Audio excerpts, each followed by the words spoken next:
নমস্কার, খবর শুনছেন বর্তমান পত্রিকা চ্যানেল থেকেই জানাবো আজকের বাছাই করা গুরুত্বপূর্ণ তাজা খবর। শুরুতেই দেখে নিন আজকের হেডলাইন্স। শিলান্যাসের আগেই মমতা তির্যক বার্তা, কোন অঘটনের ইঙ্গিত? পশ্চিমবঙ্গের জেলাভিত্তিক খসড়া ভোটার লিস্ট নাম চেক ও পিডিএফ ডাউনলোড কিভাবে হবে দেখুন। 16 ডিসেম্বর খসড়া ভোটার তালিকা প্রকাশ, নিজের নাম আছে কিনা যাচাই করুন এক ক্লিকেই। টার্গেট বাংলা, মেসি কাণ্ডে দিল্লির ছক, গভীর চক্রান্ত আড়াল হচ্ছে ছবি লোভীদের আধিক্যতায়। হুমায়ুনের ভুল বদল, বহরমপুরের সভা বাতিল হলেও 22 ডিসেম্বরই নতুন দল ঘোষণা। কোন মুসলিম বাঙালি ফাঁসিতে বুঝেছিলেন ঝুলেছিলেন ভীমরুলে চাকে ঢিল মেরে বিপাকে তথাগত রায়। 2026 নির্বাচনের আগে ঢাকা শাসক দলের হাই মাদ্রাসার ভোটে সংযুক্ত মোর্চা 6, তৃণমূল 0। যুব ভারতী কাণ্ডে কড়া পুলিশি পদক্ষেপে বা তলব করা হলো 6 সংস্থার প্রতিনিধিকে। 83 খার্গেকে বয়সের খোঁটা, দল থেকে বহিষ্কৃত কংগ্রেসের প্রাক্তন বিধায়ক।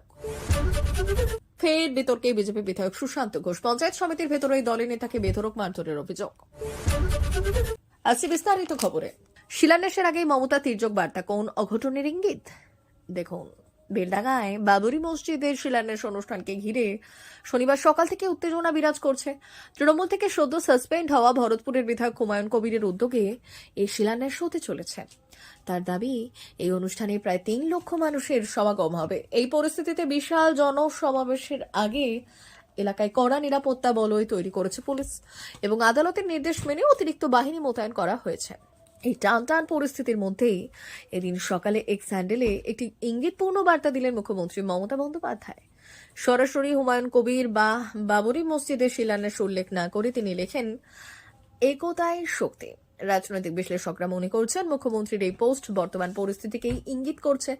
তিনি আরো মনে করিয়ে দেন যে 6 ডিসেম্বর অযোধ্যায় বাবরি মসজিদ ধ্বংসের দিনটিকে সংহতি ও সম্প্রীতি দিবস হিসেবে পালন করা হয়। মুখ্যমন্ত্রী লেখেন, বাংলার মাটি সব সময় একতার বার্তা দিয়েছে এবং রবীন্দ্রনাথ, নজরুল, রামকৃষ্ণ, বিবেকানন্দের এই ভূমি কখনো বিভেদের কাছে মাথা নত করেনি, ভবিষ্যতেও করবে না। পশ্চিমবঙ্গে জেলাভিত্তিক খসড়া ভোটার লিস্ট নাম চেক ও পিডিএফ ডাউনলোড কিভাবে হবে দেখুন। আগামীকাল প্রকাশিত হতে চলেছে খসড়া ভোটার তালিকা। এই তালিকায় আপনার এবং পরিবারের অন্যান্য ভোটারদের নাম রয়েছে কিনা তা যাচাই করা অত্যন্ত গুরুত্বপূর্ণ, কারণ খসড়া ভোটার তালিকার ভিত্তিতেই ফাইনাল ভোটার তালিকা প্রস্তুত করবে নির্বাচন কমিশন। আর এই খসড়া ভোটার তালিকায় নাম রয়েছে কিনা কিভাবে চেক করবেন তা জানিয়ে দেওয়া হয়েছে আজকের প্রতিবেদনে। যদি খসড়া ভোটার তালিকায় কোনো ভোটারের নাম না থাকে তাহলে 15 জানুয়ারি 2026 তারিখের মধ্যে দাবি করতে হবে সংশ্লিষ্ট ভোটারকে। খসড়া ভোটার তালিকা থেকে বাদ যাওয়া কোনো ভোটার নির্দিষ্ট সময়ের মধ্যে দাবি না জানিয়ে থাকে যদি, তাহলে সেই ভোটারের নাম চূড়ান্ত ভোটার তালিকায় অন্তর্ভুক্ত হবে না। এর ফলে আসন্ন নির্বাচনে ভোট দেওয়ার সুযোগ হারিয়ে ফেলবেন সংশ্লিষ্ট ভোটার। এছাড়াও ভোটার কার্ডের মাধ্যমে পাওয়া সুযোগ সুবিধা থেকে বঞ্চিত হতে পারে। নির্বাচন কমিশনের তরফ থেকে তাই বারংবার বলা হচ্ছে সকল ভোটারকে তাদের নাম খসড়া ভোটার তালিকায় রয়েছে কিনা তা অবশ্যই যাচাই করে নিতে। আপনি যদি ভোটার এসআইআর গণনা ফর্ম অনলাইন কিংবা অফলাইন জমা করে থাকেন তাহলে আপনার নাম খসড়া ভোটার তালিকায় উঠবে, তবে যাদের নাম উঠবে না, কেন খসড়া তালিকা থেকে বাদ গেল সেই কারণ সহ লিস্ট ও প্রকাশ করবেন কমিশন। 16 ডিসেম্বর খসড়া ভোটার তালিকা প্রকাশ, নিজের নাম আছে কিনা যাচাই করুন এক ক্লিকেই। আগামী 16 ডিসেম্বর পশ্চিমবঙ্গের খসড়া ভোটার তালিকা প্রকাশিত হতে চলেছে, আর এই পরিস্থিতিতে ভোটারদের মধ্যে কৌতূহল বাড়ছে। নিজের নাম তালিকায় আছে কিনা তা নিশ্চিত করতে চাইছেন অনেকেই, আর নির্বাচন কমিশন জানিয়েছে এবার অনলাইন এবং অফলাইন দুইভাবেই ভোটাররা নিজের তথ্য যাচাই করে নিতে পারবেন। অনলাইনে নির্বাচন কমিশন ওয়েবসাইটে eci.government.in তে যেতে পারেন। পশ্চিমবঙ্গের মুখ্য নির্বাচনী কর্মকর্তার পোর্টালে দেখতে পারেন। এক্ষেত্রে নিজের নাম ও এপিক নম্বর অর্থাৎ ভোটার আইডি দিতে হবে। অফলাইনের ক্ষেত্রে প্রতিটি ভোট কেন্দ্রে বুথ লেভেল অফিসার অর্থাৎ বিএলওর কাছে খসড়া তালিকা থাকবে। যদি বিএলওর সঙ্গে যোগাযোগ না করা যায়, ব্রাঞ্চ লেভেল এজেন্ট অর্থাৎ বিএলএ ভোটারদের সাহায্য করবেন। টার্গেট বাংলা, মেসি কাণ্ডে দিল্লির ছক, গভীর চক্রান্ত আড়াল হচ্ছে ছবি লোভীদের আধিক্যতায়। বেশি দর্শন ঘিরে শনিবার যুবভারতী ক্রীড়াঙ্গনে যা দুর্ভাগ্যজনক ঘটনা ঘটল তার পরিপ্রেক্ষিতে কয়েকটি গুরুত্বপূর্ণ বিষয় সামনে চলে এসেছে। এর মধ্যে অন্তর্ঘাতমূলক চক্রান্তের আশঙ্কাও রয়েছে, যার সুতো দিল্লির একটি প্রভাবশালী অংশের হাতে। মুখ্যমন্ত্রী মমতা বন্দ্যোপাধ্যায় অবসরপ্রাপ্ত বিচারপতি অসীম রায়ের নেতৃত্বে তদন্ত কমিটি তদন্ত কমিটি গড়ে দিয়েছেন, আর সেই তদন্তও শুরু হয়েছে।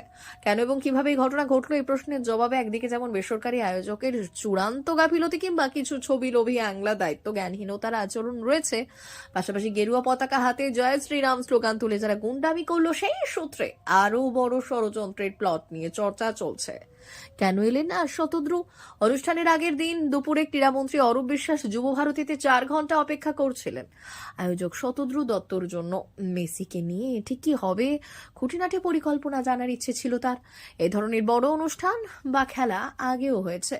বেসরকারি আয়োজকের থেকে চূড়ান্ত প্রস্তুতি জানার জন্য গিয়েছিলেন অরূপ। 4 ঘন্টা বসেছিলেন। বারবার শতদ্রুকে যোগাযোগের চেষ্টা করা হয়, তিনি তখন যাননি। অন্য সূত্রে অরূপকে বলা হয় সব ঠিক আছে, চিন্তার কিচ্ছু নেই। তখন বৈঠক হলে হয়তো মেসি দর্শনের ফাঁক থাকতো না। শুধু তাই নয়, কেন্দ্রীয় বাহিনীকে নামানো হলো মেসির জন্য, অথচ পুলিশকে সবিস্তার কর্মসূচি ঠিক সময়ে যথাযথভাবে জানানো হলো না। এই অন্ধকারে রাখার প্রবণতা কেন? হুমায়ুনের ভুল বদল, বহরমপুরের সভা বাতিল হলে 22 ডিসেম্বরে নতুন দল ঘোষণা। ডিসেম্বরে বহরমপুরে তার পুনর্নির্বাচিত জনসভা বাতিল করেছেন, যদিও ওই দিনে এই বিপুল সংখ্যক মানুষের উপস্থিতিতে নতুন রাজনৈতিক দলের নাম ঘোষণার সিদ্ধান্ত তিনি অনড়। তার অভিযোগ, তৃণমূল বহরমপুর সাংগঠনিক জেলা সভাপতি অপূর্ব সরকারের নেতৃত্বে তার সভা বানচাল করার জন্য চক্রান্ত করছে। কোন মুসলিম বাঙালি ফাঁসিতে ঝুলছিলেন? কোন মুসলিম বাঙালি ফাঁসিতে ঝুলছিলেন? ভীমরুলের চাকে ঢিল মেরে বিপাকে তথাগত রায়। ভারতের স্বাধীনতা নাকি হিন্দু মুসলিম উভয় সম্প্রদায়ের সমান লড়াইয়ের পরিণতি, এই ধারণাটি দেশকে গেলানোর বহু চেষ্টা করে আসছে কংগ্রেস ও বামপন্থীদের মতো ধর্ম নিরপেক্ষ রাজনৈতিক দলগুলি। অবশ্য তাদের একটাই লক্ষ্য, তোষামোদী রাজনীতি করে দেশের দ্বিতীয় সংখ্যাগরিষ্ঠ মুসলিম সম্প্রদায়ের ভোট নিজেদের দিকে টেনে এনে ক্ষমতা দখল করা। এই ষড়যন্ত্রে তারা বারবার সাফল্য পেয়ে এসেছে। তার একটা বিষয় হলো যে কংগ্রেস ও বামপন্থী ধর্মনিরপেক্ষতা, স্বাধীনতা আন্দোলন, হিন্দুত্ববাদী সংগঠন, রাষ্ট্রীয় স্বয়ংসেবক সংঘের RSS এর ভূমিকা নিয়ে প্রশ্ন তুলে মাঝে মধ্যেই বাজার গরম করার চেষ্টা করে। আর সেই সমস্ত নিরপেক্ষদের সামনে একটি অপ্রিয় প্রশ্ন ছুড়ে দিয়ে তাদের রোষের মুখে পড়েছেন ত্রিপুরার প্রাক্তন রাজ্যপাল ও বিশিষ্ট দক্ষিণপন্থী লেখক তথাগত রায়। তিনি রাগঢাক না করে ওই সমস্ত ভক্তদের উদ্দেশ্যে একটা প্রশ্ন ছুড়ে দিয়ে বলেছেন, কোন মুসলিম বাঙালি ফাঁসিতে ঝুলছিলেন কোন? বিষয়টি সম্পর্কে তথাগত রায় এক্সরে লিখেছেন, মুসলমানদের মধ্যে কে ফাঁসিতে ঝুলেছিলেন প্রশ্ন করাতে অনেক ক্ষোভ উগরে দিয়েছেন দেখছি। যারা দিয়েছেন তাদের ভাষাটা বাংলা হলেও নামগুলো আরবি, অতএব বোঝায় অর্থাৎ তারা ধর্মে মুসলমান, অতএব তাদের ক্ষোভ হওয়া অস্বাভাবিক নয়। সঙ্গে কিছু বাঙালি নামধারী খতনা করা হিন্দু আছেন দেখছি, তা থাকুন, কিন্তু সত্য হিন্দু মুসলমান মেনে চলে না। মমতার নির্বাচনী প্রচারও কেউ খাতির করে না। স্বামী বিবেকানন্দের উক্তির স্মরণীয়, সত্যের জন্য সবকিছুকে ত্যাগ করা চলে, কিন্তু কোনো কিছুর জন্য সত্যকে বর্জন করা চলে না। 2026 নির্বাচনের আগে ঢাকার শাসক দলের হাই মাদ্রাসার ভোটের সংযুক্ত মোর্চা 6, তৃণমূল 0। 2026 সালের বিধানসভা নির্বাচনের আগে হাই মাদ্রাসার এই নির্বাচনে সংযুক্ত মোর্চার জয় ঘিরে কর্মী সমর্থকদের মধ্যে উত্তেজনা তুঙ্গে। তাদের বিশ্বাস, বিধানসভা নির্বাচনের আগে এই জয় তাদের অনেকটাই সাহস দিল। হাই মাদ্রাসা নির্বাচনে জয়ের পর সংযুক্ত মোর্চার উচ্ছ্বাস। রবিবার উত্তর 24 পরগনার বসিরহাট মহকুমার স্বরূপনগর ব্লকের বাঁকড়া আজিজিয়া হাই মাদ্রাসার পরিচালন সমিতি নির্বাচন ছিল। সেখানে তৃণমূল খাতাই খুলতে পারেনি। সংযুক্ত মোর্চা, সিপিএম, কংগ্রেস, আইএসএফ জোট তৃণমূলকে 6টি আসনেই হারিয়ে দেয়। ভোটের ফলাফল সংযুক্ত মোর্চা 6 এবং তৃণমূল 0। 2026 সালের বিধানসভা নির্বাচনের আগে হাই মাদ্রাসার এই নির্বাচনে সংযুক্ত মোর্চার জয় ঘিরে কর্মী সমর্থকদের মধ্যে উত্তেজনা তুঙ্গে। তাদের বিশ্বাস, বিধানসভা নির্বাচনের আগে এই জয় তাদের অনেকটাই সাহস দিল। এই জয়ের পর সংযুক্ত মোর্চার প্রার্থী হাবিবুর রহমান বলেন, আগামী 2026 নির্বাচনে আমরা আরো ভালো ফল করতে পারব। তার নমুনা হাই মাদ্রাসা নির্বাচন দেখিয়ে দিল। 6টি আসনের মধ্যে 6টি আসনই আমরা জিতেছি। সাধারণ মানুষ আমাদের পাশে আছেন কিনা তার প্রমাণও আমরা পেয়ে গেলাম। বিরোধীদের সব চক্রান্ত উপেক্ষা করে আমরা আজ এই নির্বাচনে জয়ী হয়েছি। যুবভারতী কাণ্ডে কড়া পুলিশি পদক্ষেপ, এবার তলব করা হলো 6 সংস্থার প্রতিনিধিকে। মেসির সফরে বিশৃঙ্খলা এবং যুবভারতী ক্রীড়াঙ্গনে ভাঙচুরের ঘটনায় এবার সাঁড়াশি অভিযানে নামলো বিধাননগর পুলিশ। এই আয়োজনের সঙ্গে যুক্ত 6টি পৃথক সংস্থার প্রতিনিধিদের জিজ্ঞাসাবাদের জন্য তলব করা হয়েছে। মঙ্গলবারই তাদের থানায় হাজিরা দেওয়ার নির্দেশ দেওয়া হয়েছে। এই তালিকায় মূল আয়োজক শতদ্রু দত্তের সংস্থার কর্তারাও রয়েছেন। পুলিশ সূত্রে জানা গেছে, অনুষ্ঠান পরিচালনার বিভিন্ন দায়িত্বে থাকা সংস্থাগুলির মধ্যে জল ও পানীয় সরবরাহকারী এবং টিকিট বিতরণকারী সংস্থার প্রতিনিধিকেও ডাকা হয়েছে, এমনকি টিকিট বিক্রির অর্থ যাতে শতদ্রু দত্তের সংস্থার কাছে পৌঁছতে না পারে সেজন্য টিকিট সরবরাহকারী সংস্থাকে তাদের অ্যাকাউন্ট ফ্রিজ করার নির্দেশ দেওয়া হয়েছে। মঙ্গলবার তাদের জিজ্ঞাসাবাদের মাধ্যমে খতিয়ে দেখা হবে আয়োজনে ঠিক কী ধরনের গাফিলতি ছিল। 83 খার্গেকে বয়সের খোঁটা, দল থেকে বহিষ্কৃত কংগ্রেসের প্রাক্তন বিধায়ক। কংগ্রেস সভাপতির দায়িত্বে থাকা মল্লিকার্জুন খার্গের বয়স নিয়ে প্রশ্ন তোলায় দল থেকে বহিষ্কৃত প্রাক্তন বিধায়ক মোহাম্মদ মুকিম। জানা যাচ্ছে, সম্প্রতি সোনিয়া গান্ধীকে চিঠি লিখে প্রবীণ খার্গের সভাপতির দায়িত্ব নিয়ে প্রশ্ন তুলেছিলেন মুকিম এবং ওয়ানের সাংসদ প্রিয়াঙ্কা গান্ধীকে, আর এই দায়িত্ব দেওয়ার পক্ষে সওয়াল করলেন তিনি। ওড়িশার বাসিন্দা কংগ্রেস নেতা মোহাম্মদ মুকিম সম্প্রতি ওড়িশা প্রদেশ কংগ্রেস কমিটির তরফে এই বিষয়ে বিজ্ঞপ্তি জারি করে জানানো হয়েছে, দলের সকলকে অবহিত করা হচ্ছে যে দলবিরোধী কাজে যুক্ত থাকার অভিযোগ মোহাম্মদ মুকিমকে দলের প্রাথমিক সদস্য পদ থেকে বহিষ্কারের প্রস্তাব গ্রহণ করেছে এআইসিসি।